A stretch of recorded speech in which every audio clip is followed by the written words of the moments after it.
Cette émission est offerte par OneXBet.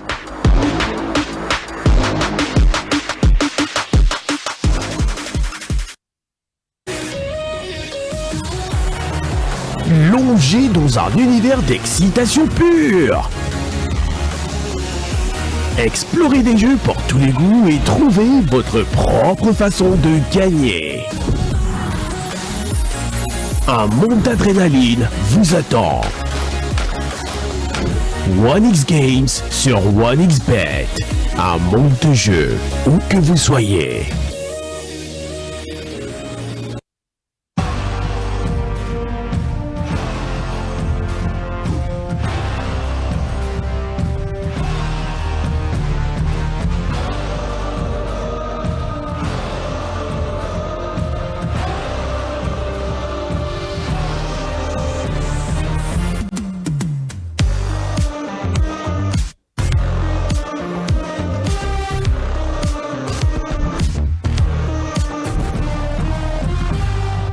Ça se bouscule au niveau des candidatures pour la FECOFOOT, que ce soit ceux des différents sièges du COMEX ou bien de la présidence de la Fédération congolaise de football.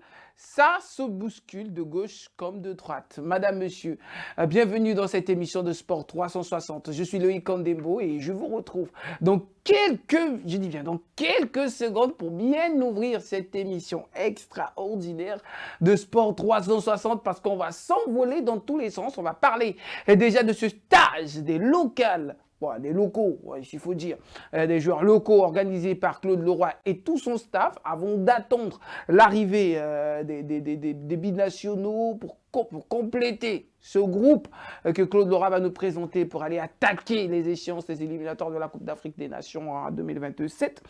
Ensuite, un petit cap sur les Diables Rouges U23 dont on en parlera dans cette émission, Assemblée Générale au niveau de l'Interclub.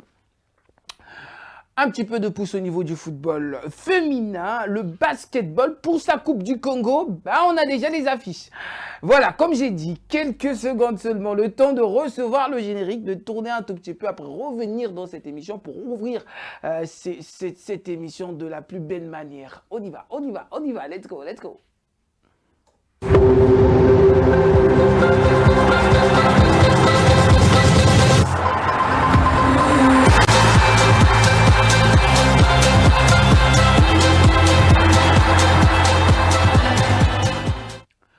Au niveau du secrétariat de la Fédération congolaise de football, à savoir la FECOFOOT, ça se bouscule. Pourquoi? Parce que la dépôt des candidatures est en train de prendre toutes les dimensions. Déjà, il faut savoir que Nikez Kwenze a officiellement déposé sa candidature à la présidence de la FECOFOOT. Toutefois, il précise qu'il ne conduit pas la liste. Voilà, il faut savoir que on est dans une semaine où tout va se bousculer. Ensuite, d'abord, ce retour d'interview après sa dépôt de candidature. On y va.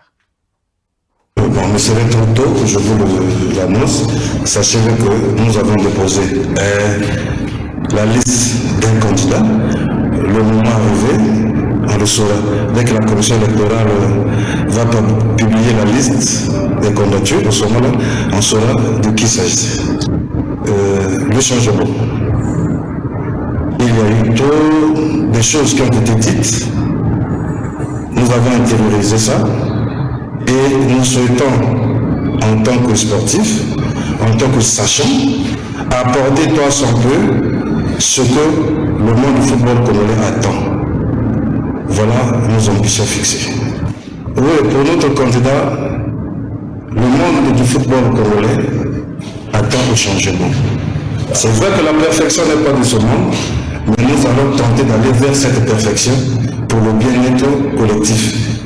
Et je crois qu'à partir de notre candidat, il y aura un avenir promis.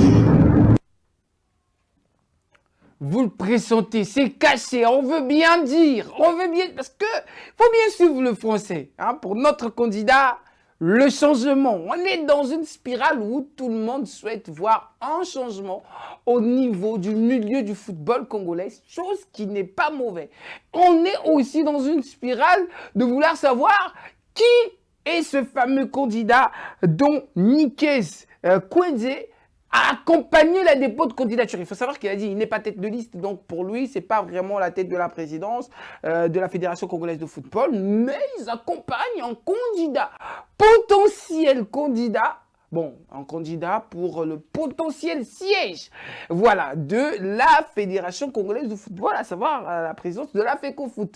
Chose qui est en train d'alimenter Brazzaville actuellement dans le milieu du football congolais.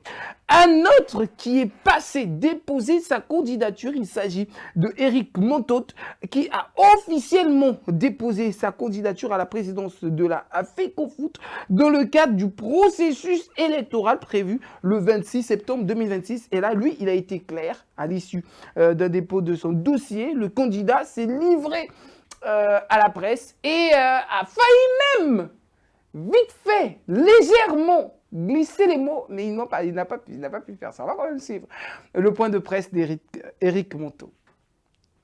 Oui, comme c'était bien reçu, j'ai trouvé les membres de la FECOFOOT à leur place. On a suivi le process qu'il fallait, on a déposé le dossier. Puis bon, on va voir ce qui va arriver. On est très confiants. Très confiants. Tout à fait, sinon on n'aurait pas déposé une candidature. On va faire étape par étape, d'abord on dépose la candidature, et après le moment de la campagne viendra, on fera la campagne, on va expliquer ce qu'on veut faire au sein de cette fédération. On s'exprimera pendant la campagne, je pense qu'aujourd'hui, c'est pas l'heure de la campagne, on a un droit de réserve qui fait qu'en réalité on dépose le dossier et on attend.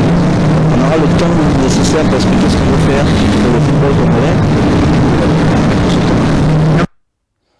Voilà, le ton de la campagne. Donc pour lui, on est déjà dans ce pas d'aller chercher le moment de la campagne, parce que oui, on est confiant sur son dossier, tout a été déposé. Donc je pense que pour lui, l'image se transmet déjà vers le futur.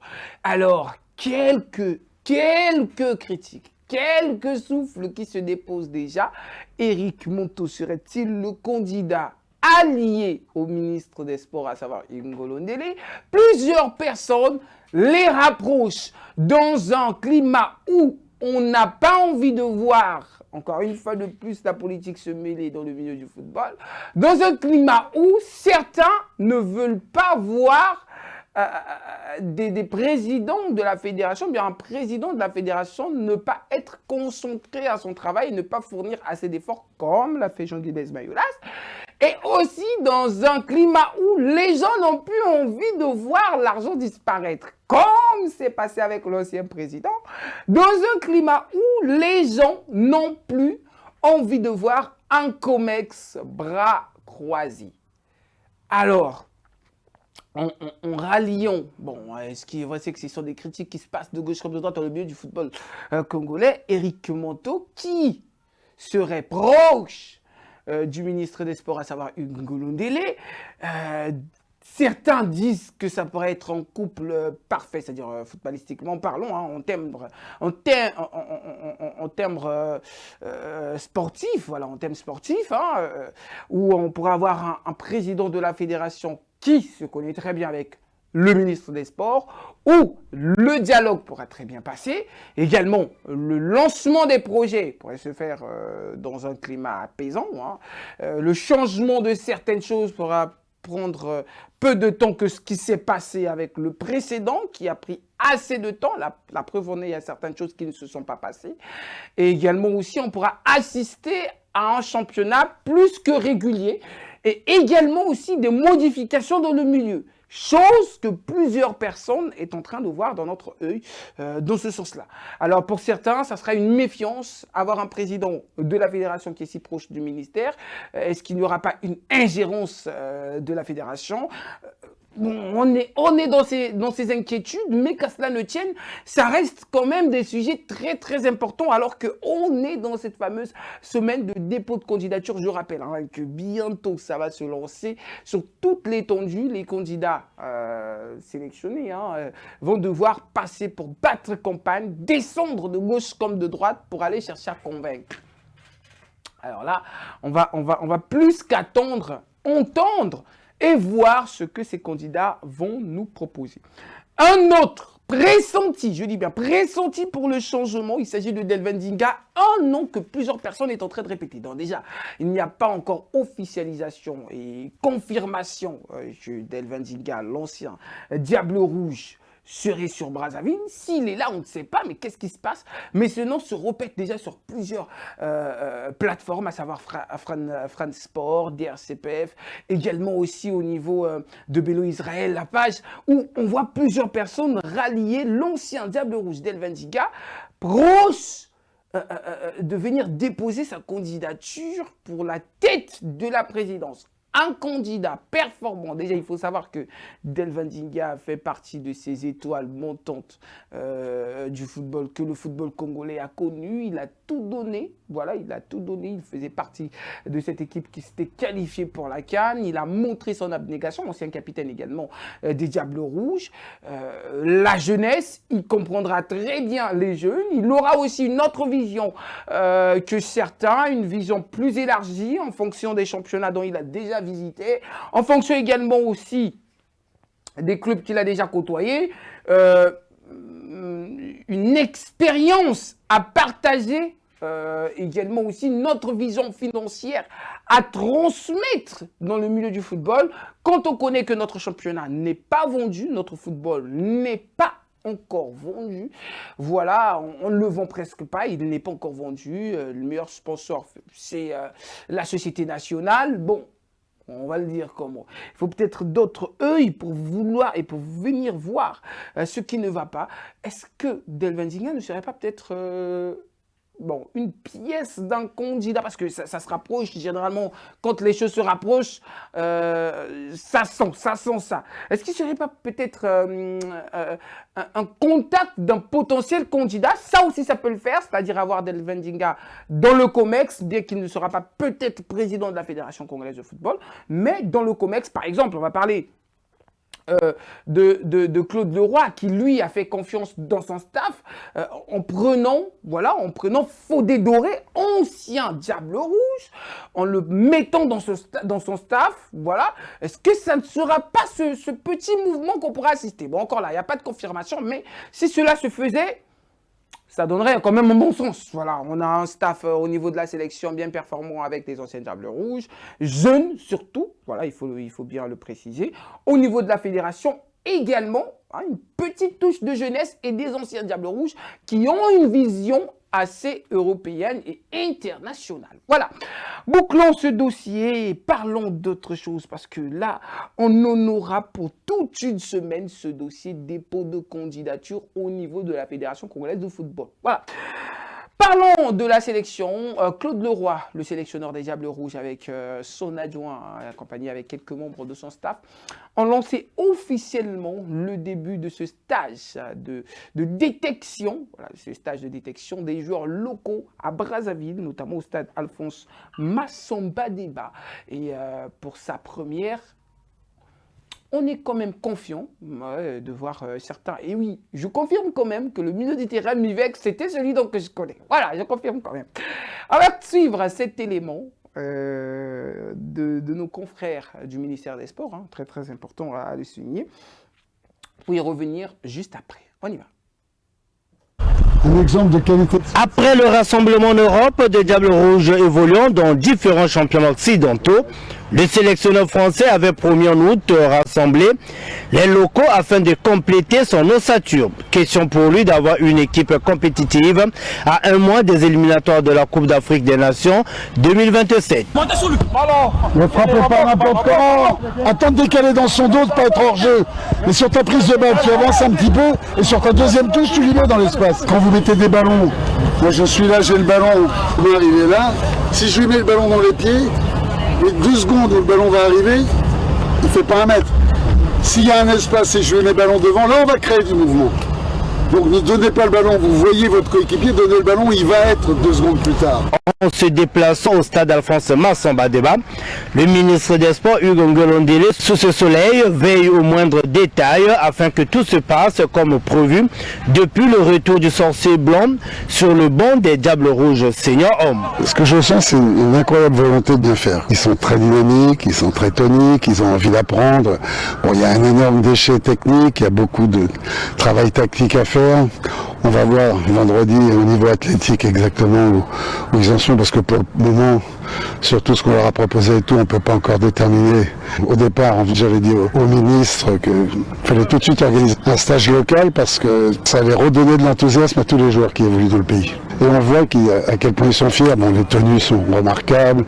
Il vaut mieux un jeune joueur local de grand talent qu'un professionnel moyen. Hein. Toutes les composantes ne s'entendent pas, on ne peut pas avancer. Donc il est bien évident que le ministre, c'est celui qui a le pouvoir politique et aussi en Afrique le pouvoir économique.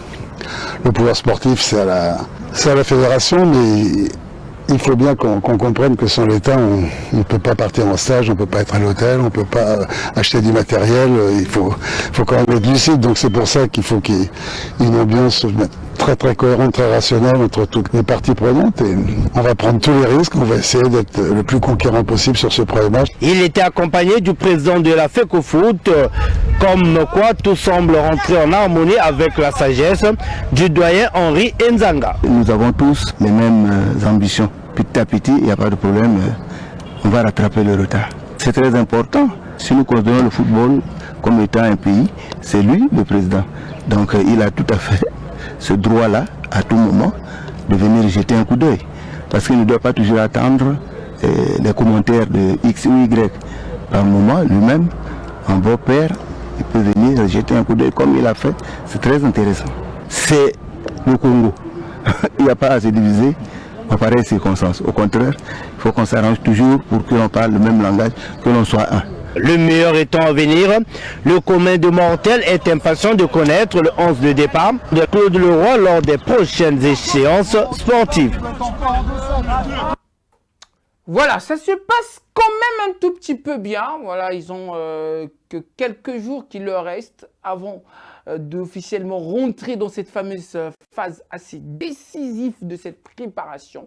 Certains seront écartés, certains seront gardés. Ça, ça a toujours été la politique hein, dans ce stage de détection. On va récupérer certains, voilà, ceux qui sont bons, ceux qui sont en mauvaise forme doivent repartir pour aller retravailler encore. Ceux qui sont en bonne forme vont rester pour continuer à se préparer. Voilà, je pense que ça sera aussi une belle touche. Mieux préparer les locaux qui vont déjà suivre le pas. Et les binationaux, quand ils vont arriver, ça sera juste voilà, quoi, une symbiose, un petit mélange, parce qu'eux, ils ont déjà également aussi entamé leur saison avec leur club. Je pense que ça se bouscule déjà, parce que c'est le début de saison. Donc, les préparations se lancent dans tous les sens. Bientôt, les fenêtres FIFA. Donc, certains font même gaffe de ne pas se blesser pour ne pas rater cette fameuse fenêtre FIFA. Voilà, et on pense également à tous ces joueurs qui sont de l'autre côté de Brazzaville pour cette fameuse préparation et détection, pourvu que ça se passe très très bien. Et un autre mot également aussi que Claude Leroy a dit, tactiquement, il y a quelques ajustements à faire. Coach, comme vous savez, 2 ans, il n'y a pas eu de championnat. Donc, les joueurs s'entraînaient, il faut le dire, les joueurs s'entraînaient à l'aide des petits matchs Ewawa qu'ils doivent aller chercher de gauche comme de droite pour garder de la forme. Compter également aussi sur un entraînement personnel pour ne pas perdre. Voilà, ça, ce qu'on a, c'est au moins la qualité qu'on peut espérer. Parlons d'autre chose. Laissons les Diables Rouges A, voilà, et parlons des Diables Rouges U23 pour la CAN U23. Le calendrier, voilà, le calendrier des éliminatoires, des matchs de qualification de la CAN U23 est officiellement dévoilé. Il faut savoir que le Congo comptera pour le 2e tour, puisque le Congo est déjà inscrit dans le 2e tour, mais par contre, la RDC, quant à elle, sera d'abord dans le 1er tour. Ils doivent se battre pour gagner cette fameuse place de 1er tour. Déjà, il faut rappeler que le vainqueur du match Sierra Leone-Burkina Faso va croiser la Zambie au deuxième tour. Le vainqueur du match Mauritanie RD Congo va croiser le Nigeria. Le vainqueur du match Sao Tomé et la Guinée équatoriale va croiser le Niger. Voilà. Le vainqueur du match Togo-Libye va croiser le Ghana. Le vainqueur du match Tunisie-Benin va croiser le Gabon, qui est déjà qualifié pour les deuxièmes tours. Le vainqueur du match Kenya-Tanzanie sera face à la Côte d'Ivoire, quant à elle déjà qualifiée pour le deuxième tour. Le vainqueur du match Djibouti-Soudan du Sud, voilà, va croiser le Sénégal. Le vainqueur du match Éthiopie-Ouganda sera face au Maroc. Le vainqueur du match Rwanda-Soudan sera face au Cameroun. Le Cameroun déjà qualifié pour les deuxièmes tours. Le vainqueur du match Comores-Madagascar sera face à l'Afrique du Sud. Le vainqueur du match Angola-Namibie sera face au Congo. Le Congo, quant à elle, va attendre la Namibie au deuxième tour, entre la Namibie ou bien l'Angola au deuxième tour. Le vainqueur du match Seychelles-Botswana sera face à la Guinée. Le vainqueur du match Malawi et Swatini sera face à l'Algérie.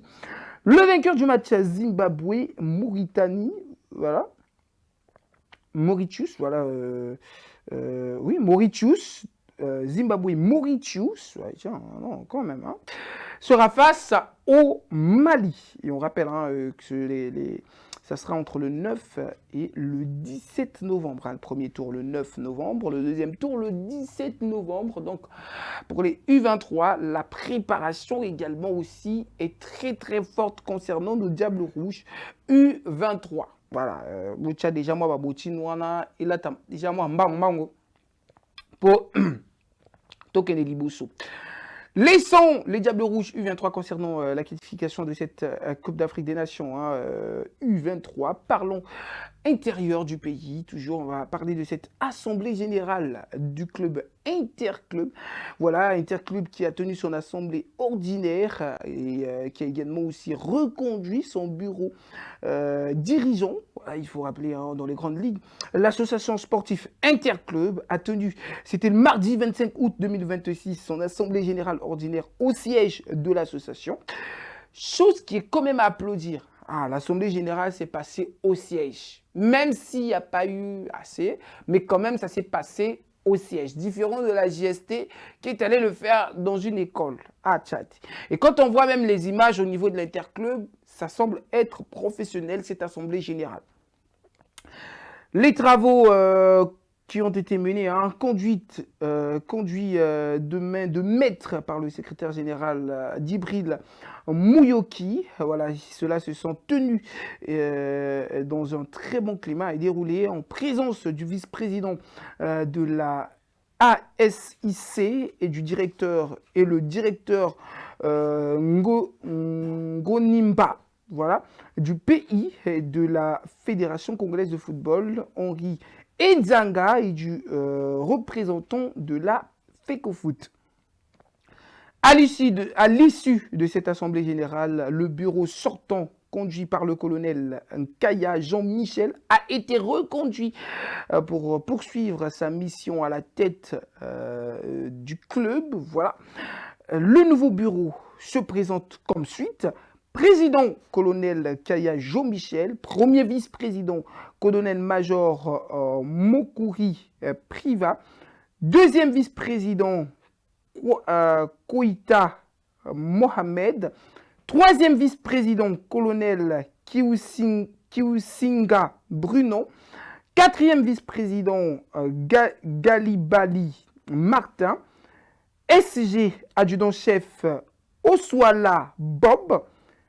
SG, sergent-chef Mberi Delvan. TG, sous-lieutenant Obambe Clotaire. Intendant, adjudant-chef Doku Ikaka. DT, colonel Minyenge Claver. Voilà la liste du nouveau bureau de cette équipe de l'Interclub qui a été reconduit pour cette nouvelle saison. Très, très important quand même à le rappeler, hein, au niveau de l'Interclub. C'est la reconduction. Voilà. On reconduit. Parlons cette fois-ci de la Ligue des champions féminine de la CAF. Déjà, les qualifications zone UNIFAC, le calendrier est déjà disponible. Je rappelle que c'est la Ligue des champions féminine et ça sera du 29 août au 4 septembre 2026 à Yaoundé au Cameroun. Déjà, le 29 août, pour la première journée, les matchs de première journée. Hein. Le premier match, on aura l'équipe football filles sera face au FC 15 de Agosto de Akonibé. Voilà. Le deuxième match, toujours le même 29, l'AC Colombe de la République du Congo. Voilà. Sera face au Football Academy de Msichana. Voilà. Le 1er septembre, pour la deuxième journée, l'AC Colombe sera face à la Leki Football Filles. Voilà. Toujours le même 1er septembre, le Football Academy Msichana sera face au FC 15 de Agosto. Et le 4, pour clôturer cette fameuse troisième journée, le FC 15 de Agosto sera face à l'AC Colombe de la République du Congo. On rappelle, hein, l'AC Colombe qui a remporté la Coupe du Congo, quand même très important déjà. Et en termes de 6e match de cette fameuse troisième journée, l'équipe football filles sera face au Football Academy Msichana. Voilà, ça c'est concernant les matchs de qualification de la Ligue des champions féminines CAF zone UNIFAC. Une fois que cela se fait et la Colombe se positionne très bien. Voilà. Après ces matchs de qualification, hein, pourvu que la Colombe soit premier, au moins remporte 2 des matchs, parce que si la Colombe réussit à remporter 2 de ces matchs, ça serait une très belle affaire, au moins 2 de ces matchs. Aller chercher un match nul lors de la dernière journée, ça sera un résultat positif que négatif. Alors, parce qu'en termes de premier match, ça sera face au Football Académique China lors de la première journée. Voilà, et ça va se passer. Le match va se jouer à Douala, voilà, à Hamadou Aïdjo, voilà, Hamadou Aïdjo, hein, presque le même stade que toutes les équipes vont devoir jouer, voilà, et ça va bien se passer à Yaoundé, pardon, autant pour moi, à Yaoundé. Donc je disais que si et seulement si la Colombe réussissait à remporter ces 2 premiers matchs, c'est-à-dire lors de la première journée et de la deuxième journée, aller chercher un match nul lors de la troisième journée, ça pourrait équilibrer l'équation pour la Colombe et également aussi leur permettre déjà de viser plus loin, voilà, plus loin dans la compétition et peut-être se qualifier pour les tours à venir. Parlons de la Coupe du Congo, voilà, très important. Parlons de la Coupe du Congo basketball. On rappelle que la Coupe du Congo basketball avait débuté depuis le 26 août, voilà, et pardon, aujourd'hui 26 août, désolé. La Coupe du Congo va débuter aujourd'hui 26 août et prendra fin le 28 août 2026, voilà. Et on a déjà les calendriers de ces demi-finales, hein, puisque ça va se jouer en 3 jours, de ces demi-finales de cette Coupe du Congo. Les fameuses rencontres, déjà, le ANBC sera face à Interclub de Pointe-Noire à partir de 9h dans la catégorie Senior Dame. L'AS sera face à Interclub Brazzaville à 11h dans la catégorie Senior Dame. Dans la catégorie Senior Homme, AVR sera face à Black Lion à 13h00, hein, 13h pile aujourd'hui. BBS sera face à Otoyo à partir de 15h dans la catégorie Senior Homme. Je rappelle que tout cela va se jouer au gymnaste Maxime Mansima. Et également, il faut garder déjà le tableau de la finale dame est prévu pour le 28 août. voilà, le 28 août, à partir de 13 h, voilà, concernant la finale de la catégorie senior dame. Et la finale de la catégorie senior homme, ce sera à partir de 15 h au gymnase Maxime Mansima. Toujours rappeler que ça va se jouer en demi-finale. Il n'y aura pas des matchs également, c'est juste les demi-finales qui vont se jouer. Donc les 4 derniers chapeaux de la 42e édition du championnat national vont se retrouver pour cette fameuse Coupe du Congo. Voilà, 11 h, temps pour nous d'aller chercher notre pause publicitaire et saluer notre sponsor OXBet.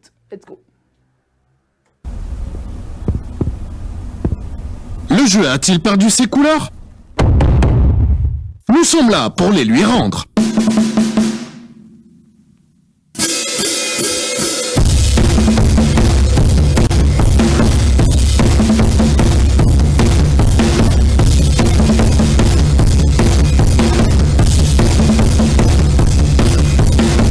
FC Barcelone et OneXBet. Donnez des couleurs à votre jeu.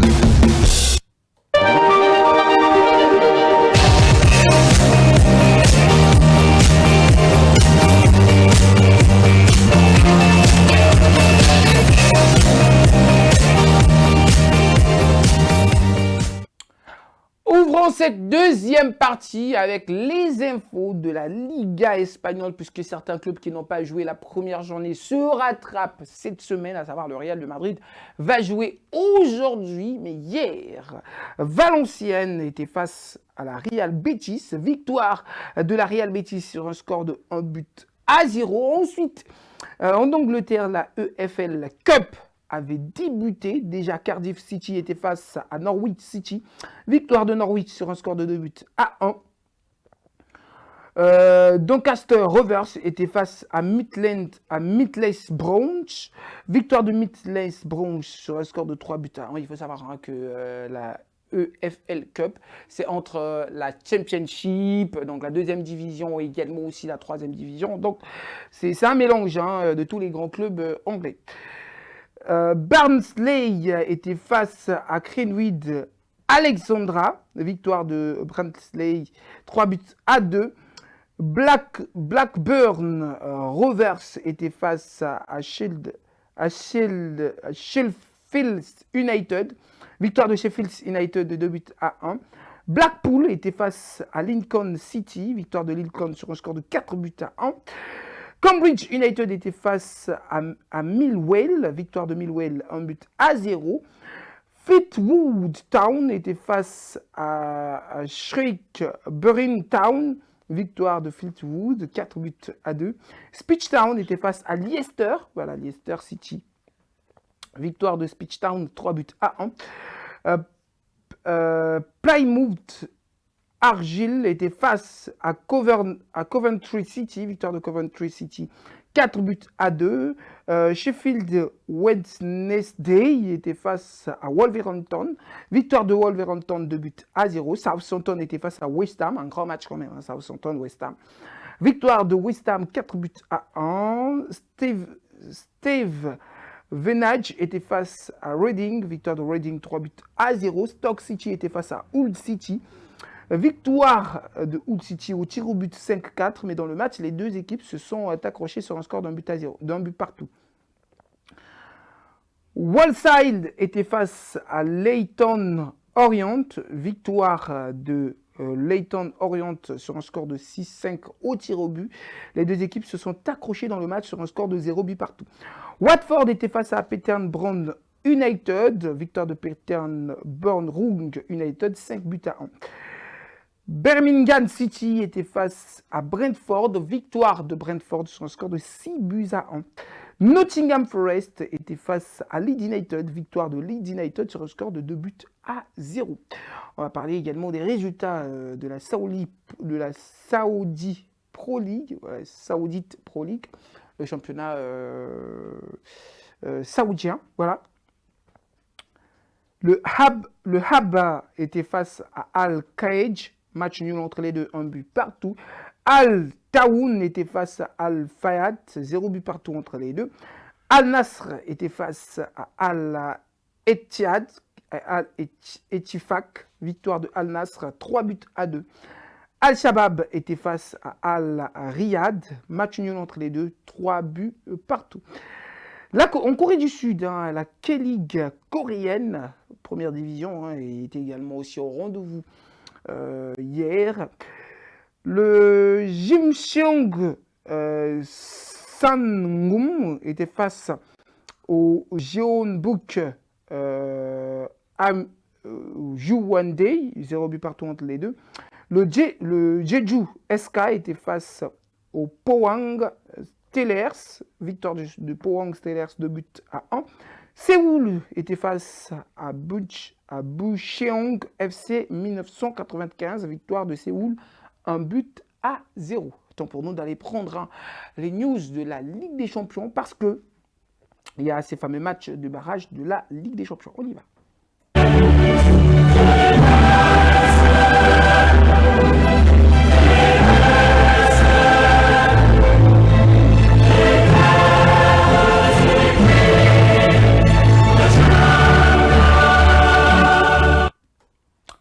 Voilà, parlons-en de ces matchs de barrage de la Ligue des Champions.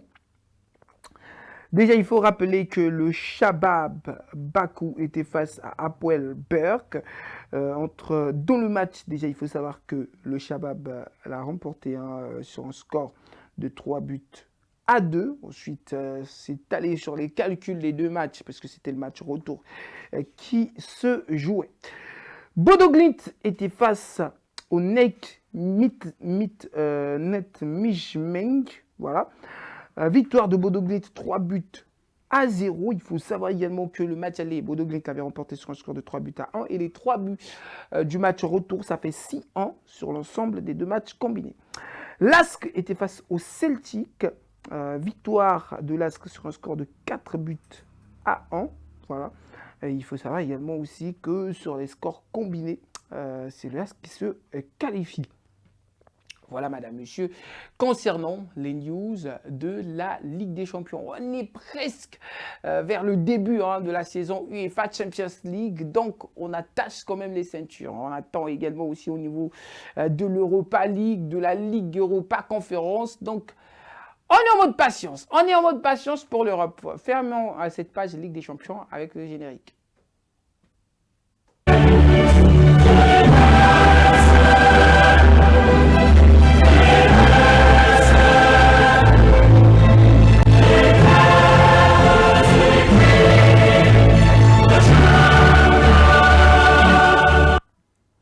Voilà, très important à vous rappeler qu'aujourd'hui, le Real de Madrid sera face à la Real Sociedad pour disputer sa première journée de la Liga espagnole, chose qu'ils n'ont pas joué au début de saison. Un petit match de retard, mais ça va se rattraper aujourd'hui. Également, le Barça sera face au Celta Vigo, le Barça sera face à l'Athletic Club, de Bilbao, où on attendra peut-être la victoire du FC Barcelone. Ça sera demain.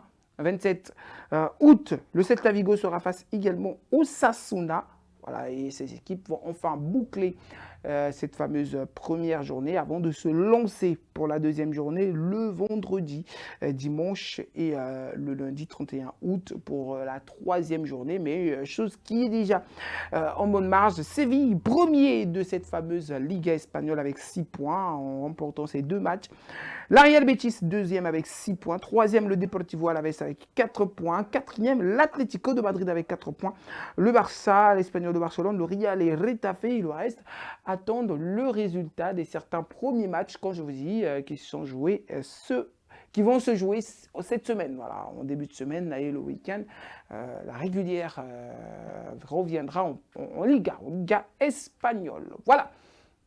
C'est tout pour cette émission, madame, monsieur. Vous qui nous avez suivis de partout, pour certains qui nous ont suivis via Berosat, Bero TV, également aussi ceux qui nous ont suivis au niveau de la radio sur Koyoka FM et certains qui vont nous suivre en replay tout à l'heure sur la page Facebook. Merci à tous ceux qui nous ont suivis. On se retrouve au prochain numéro de Sport 360. C'était Loïc Andebo. À la régie, nous avons eu la présence de Kresh Nzonzi. Bisous, bisous. Ciao, ciao.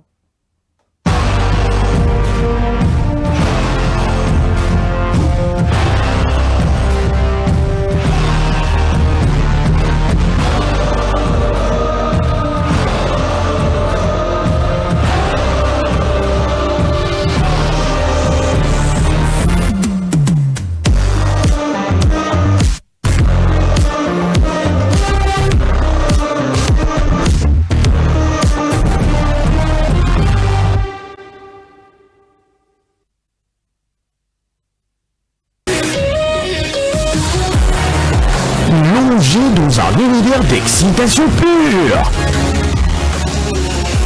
Explorez des jeux pour tous les goûts et trouvez votre propre façon de gagner. Un monde d'adrénaline vous attend. 1x Games sur 1xBet. Un monde de jeu où que vous soyez.